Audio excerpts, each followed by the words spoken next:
Hey there, folks. Sort of making this video in a kind of a weird way. Yeah, I'm smoking, but this is for the folks in Texas. You know, you're bashing alternative energy.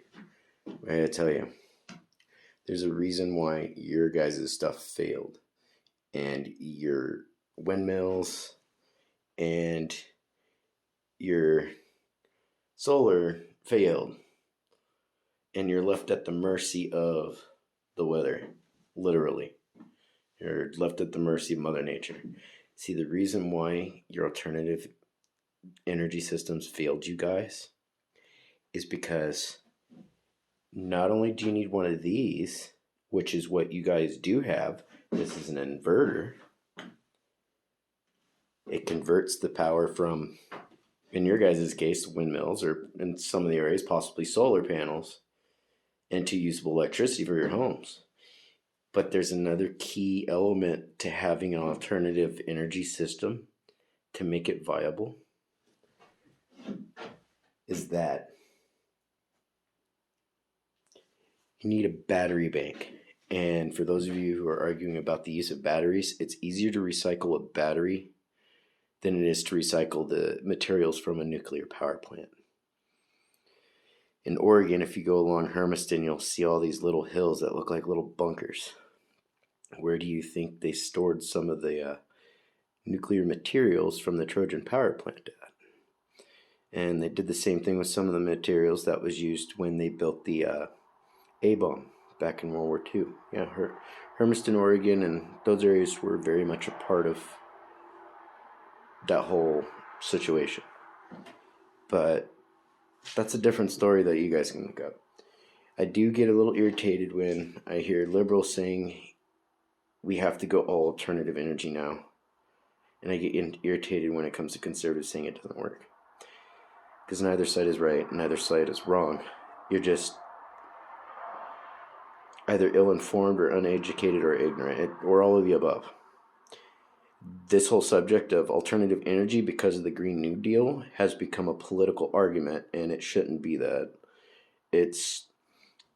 I don't know anybody who doesn't give a shit about making sure that their environment is clean, it's safe, and it's healthy, so that even their great-grandkids and even family lineage that they'll never be alive to see or meet can still appreciate it. But mass scale, when it comes to those wind and solar farms, they do more damage than good. For one, they have to produce more power than a household or a group of houses may need. They have to produce enough power to power the lines. At the same time, solar farms, it's the same thing. They have to produce more power than necessarily needed to produce power to feed the power lines. So really, it's a waste of money. And when you don't have battery banks to store excess energy so that you're not at the mercy of Mother Nature, and things are not collectively producing the power you need to keep your home powered, there's still ways to be able to keep at least your home powered for a few days to a week, depending on home use, or if they decided to ration it in that situation to certain time periods, so that way people are not completely out of power for long periods of time. But then it becomes more viable. Mass scale alternative energy doesn't work because of, one, you're having to clear a lot of air space for it to produce all that extra power. Two, when it fails, you're just burying it. You can't really recycle it. It's harder for them to get rid of the larger elements, like windmills. But at the same time, the reason why your systems failed on those mass scale on the mass scale alternative energies like those wind and solar farm, because there's no battery storage, there's no power bank. So you all got screwed. That's not the failure of the system, and that's of the alternative energy system. That's the failure of the people who planned it, the political system in that aspect.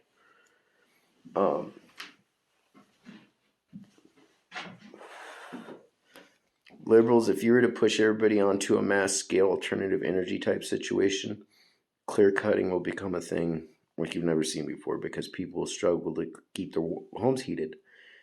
You're still going to rely on propane to heat your water. You're still going to rely on fossil fuels, especially on a mass scale aspect for alternative energy. The only way alternative energy is efficient enough right now, given what the efficiency rate of the typical solar panel or windmill is, it's about 20 to 25%. We're only harnessing a quarter of the power that we could. And sadly, for people like you in Texas and other places that suffered here recently, you didn't even have a place to store the extra power, especially for situations of an emergency like this. You know, some of us are eating steak and taking hot showers while many people are freezing their asses off because we understand that if we're going to rely on alternative energy like we are, you know, with all this going on, we needed to have a way to be able to store our power so that if our systems fall victim to the elements, we still have power to get by till we can either clean it up, fix it, that type of thing. They didn't do that for you guys. And so, you know, if liberals really want to see our country go on a mass scale using alternative energy, then homes individually each need to not only be grid tied so that they can produce the excess electricity to get fed back into the system, which they personally, I'm not a scientist, but you know, the average home uses about 15 kilowatt an hour power usage each month. They need to be producing anywhere from 25 to 30, especially during the winter time. So you're looking at at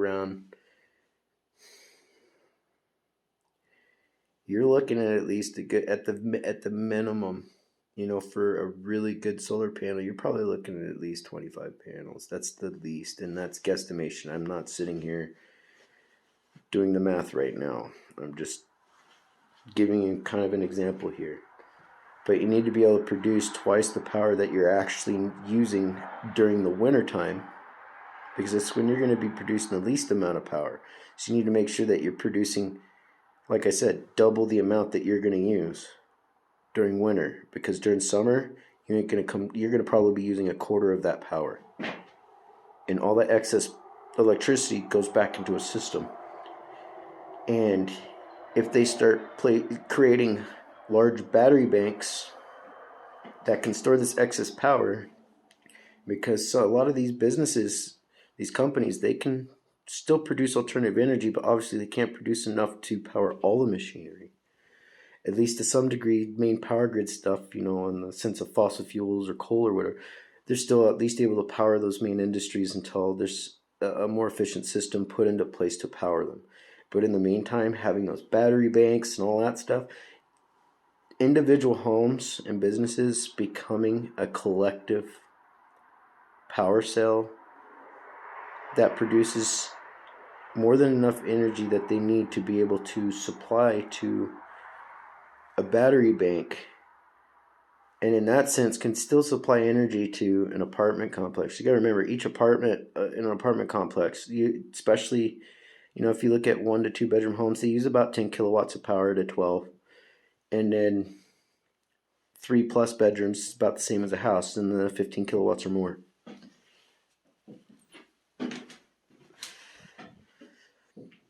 So to power an apartment complex on alternative energy is not viable. It just isn't.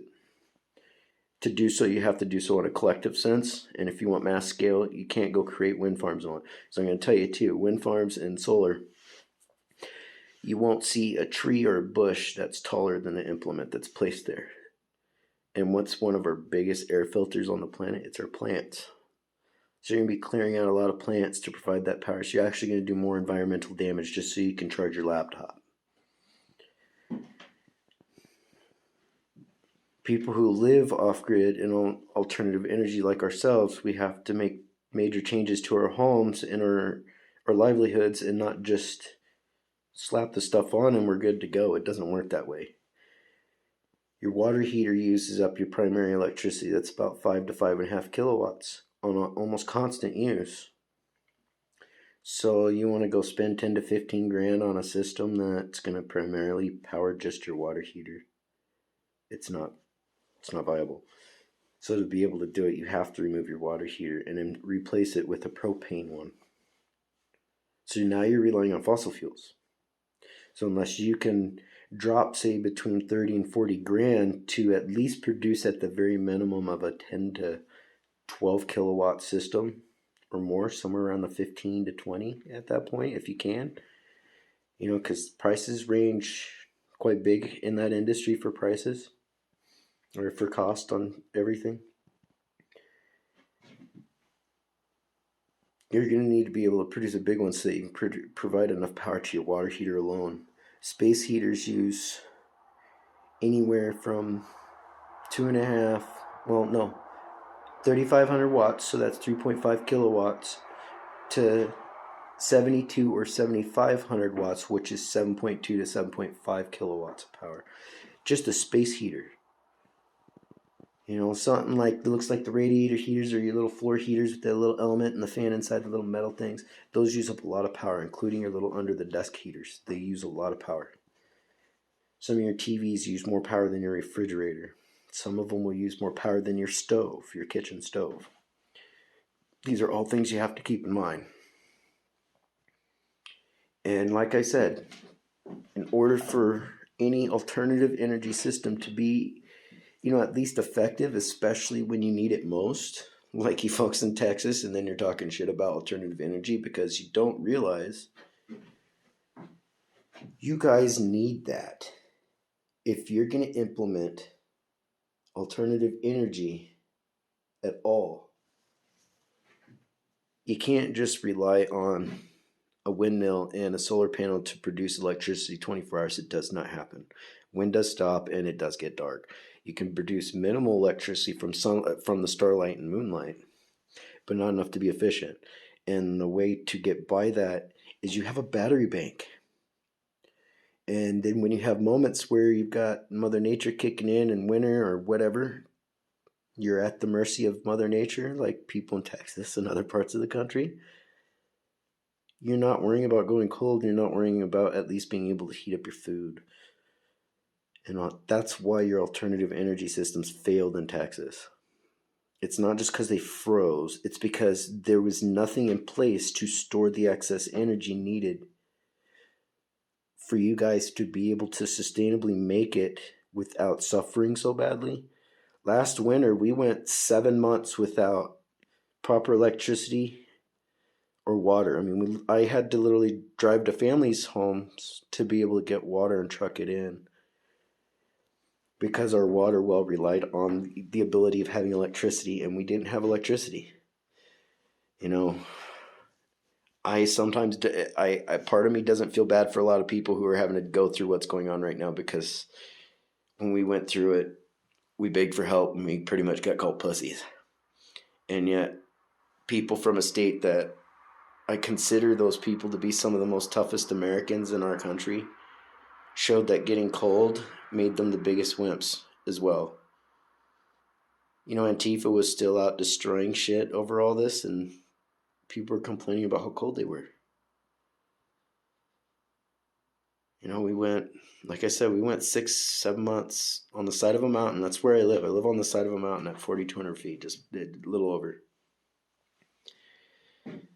So our winters and cold weather are about half the year, and then it can get excessively hot during the summer time. But in the end, conservatives, alternative energy is viable. I agree it doesn't work on a mass scale, and I agree that we can't just cut off fossil fuels. We still have to rely on it until we can make our systems more efficient. But the reason why the alternative energy failed in Texas is because whoever planned to have all that there in place failed their job to make sure that there was some sort of viable battery bank to store the excess energy in, or electricity, so that way when there was an emergency like what happened with the freezing, people wouldn't have been going cold.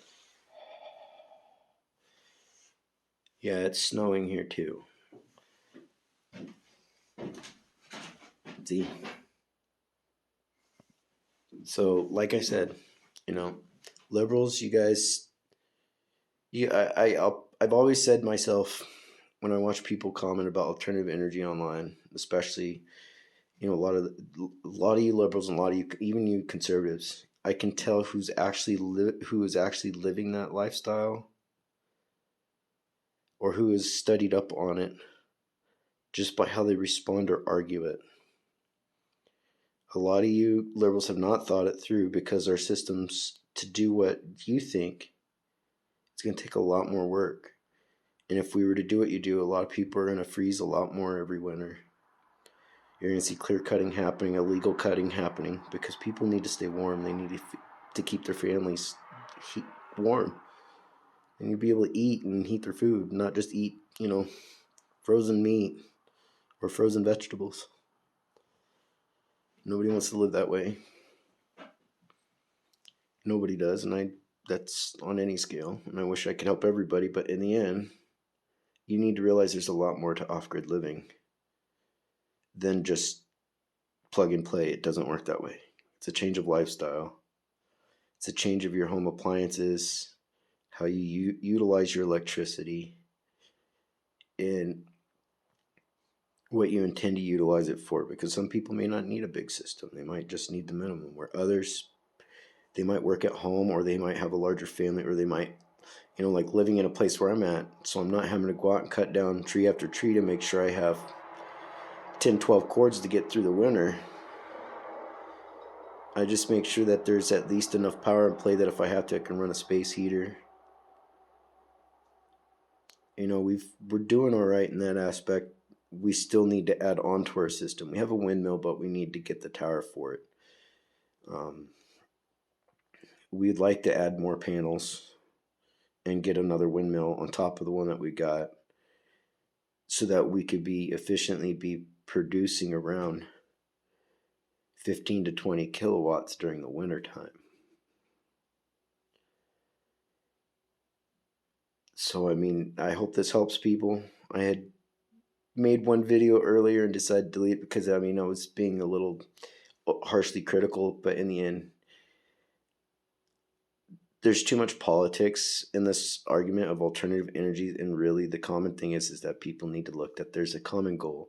There's another generation coming in that is gonna start looking more towards those things. And I feel like what we need to do is start focusing on expanding our green energy, you know, how many jobs that are out there and available, but also start working on the efficiency and all of it all. So that way it can make things more available and more cheaper for the average person to keep on their homes. And not because maintenance is relatively about the same as if you were to pay your electric bill, but you're not paying tax out the ass on it. And if the government really wants to switch over like this, the way they're thinking about it, it's not the way to do it. You can't go mass scale solar farms, wind farms, that type of stuff, have no power storage at all in place and call it good, let alone have no real way to recycle a lot of that stuff. Really, they just dig a big ass hole and throw the windmills in when they fail. That's a lot of plastics and oils, rust and lead and other paints and other chemicals and everything else that's in that. It's just piled up into one spot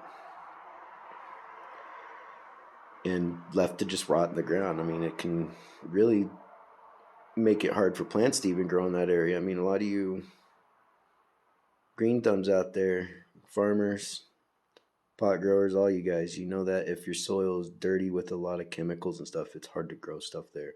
And if you do, it can be absorbed by the plant. And then, yeah, in case people are wondering, I am an off-grid liver. And I did do micro farming at my previous home. We had transitioned to this new house because we wanted to get more space to have more room for more rabbits, more chickens, and more plants. We wanted to have a farm. and a self-sustainable one. We run on a well, we have a septic, and we use enough solar panels, the inverter, and the batteries to make sure that no matter what, we'll always have power here. We want to expand on that so that we can provide proper heat to our rabbit and chicken coops before we transport them from our family's farm to here. So we still have some work to do, but to say that alternative energy is a failure is a failure of the person's own intellect of going and doing that homework themselves. To say that just switching over to alternative energy just straight up and doing away with fossil fuels is the same thing. You're just as ignorant and you're being just as blind to it. I think there's too much politics in this, and there's not enough logic being used anymore, and they're just waiting for somebody else to do it. I'd love to sit, when it comes down to it, I don't care who the politician is. I mean, I would sit down with AOC, or I'd sit down with Ted Cruz, or I'd sit down with whoever. I don't mind the idea of seeing our country move towards more of an alternative energy country and start becoming more environmentally minded. This climate change bullshit, I call it bullshit for a reason, but that's for another story or another time. But I'd like to see people actually start thinking this through because, like I said, and I said it a few times in this, the only reason why you people went cold in Texas wasn't because your alternative energy failed. It's because the people who implemented that there and planned that whole system out failed you. They failed to make sure that there was something like this put in place so that when you have an environmental issue or environmental disaster, natural disaster, even man-made, or the stuff just fails, you still have power production there. Even if it's at minimal, it keeps you alive and it keeps you from necessarily suffering. Although, shit does happen. We're all gonna fucking go through it. Imagine, just be thankful you're not homeless. For those of you who have your homes and going cold, be thankful you're not homeless. There's always going to be people out there who have it worse than you. I've gone over a year without a wheelchair and have been needing a mobility chair where I live really badly. But I'm not going to sit here and blame the next guy for why I don't have it. I could use the help, but for some of us, help don't exist. We have to learn to help ourselves first, and then maybe help will come along at some point. Again, conservatives, liberals, you guys got to put your politics aside when it comes to some of these different subject matters, especially with alternative energy. Because as much as some of you hate it, we are moving in that direction. As much as some of you who don't hate it, you need to do a little more homework, because we can't just dump fossil fuels at all. We can't just dump the use of oil, because in the end, you're gonna see a stop of production of clothing and food packaging and transportation and entertainment. Everything go out the window. There are viable ways of replacing plastics, which is through corn and soy plastics. If people don't know about that, they can look that up. But in the end, alternative energy isn't necessarily a failure. It's how you use it, how you utilize it, and what you utilize it for. And if you don't have your system in place to make sure that, especially in emergencies, that you're covered, that's not the failure of the system. That's the failure of the people who implemented that system. Anyways, I hope that helps. I'm trying not to be over criticizing or anything like that, and I hope this was informative to some degree. I'm not a scientist or a teacher, anything like that. I'm just some dude who lives on the side of a mountain off grid, who lives utilizing alternative energy. And I feel like both sides have allowed too much politics to blind them of the truth of it. And it's not a bad truth, and it's not necessarily good. It's just we have to start taking the steps to get to what one side wants within viability that the other side can accept, because I don't think you can get a conservative to accept just stopping fossil fuels. I'm a conservative. I'm not a Republican. I don't trust parties. But I am a conservative American. Voted Donald Trump twice, and I'll always support that man and his wife as my president and FLOTUS for the rest of my life. There may be others that I may support just as much, but we'll see. Time will tell. But I think we need to put our politics to the side, quit allowing them to use every single bullshit subject they can find to keep us arguing. Whether it's race, religion, relationships, or alternative energy. It's always something. So, I mean, stay safe, guys. Stay warm. And if you have to, don't be afraid to Google survival shit to stay warm, whether it's coffee can stoves, alcohol stoves, um, rocket stoves, all this stuff. I mean, there's ways out there. People still have technology at your fingertips. If you can get on social media, you can get on YouTube or Google and or even DuckDuckGo and search these things out so that your family's not suffering. Make sure your windows are covered and all that to help keep, fray off the cold and, the usual. Anyway, stay warm, stay safe. If you like this, don't be afraid to like the video and share. Sorry it's so dark. But you have a good night and farewell.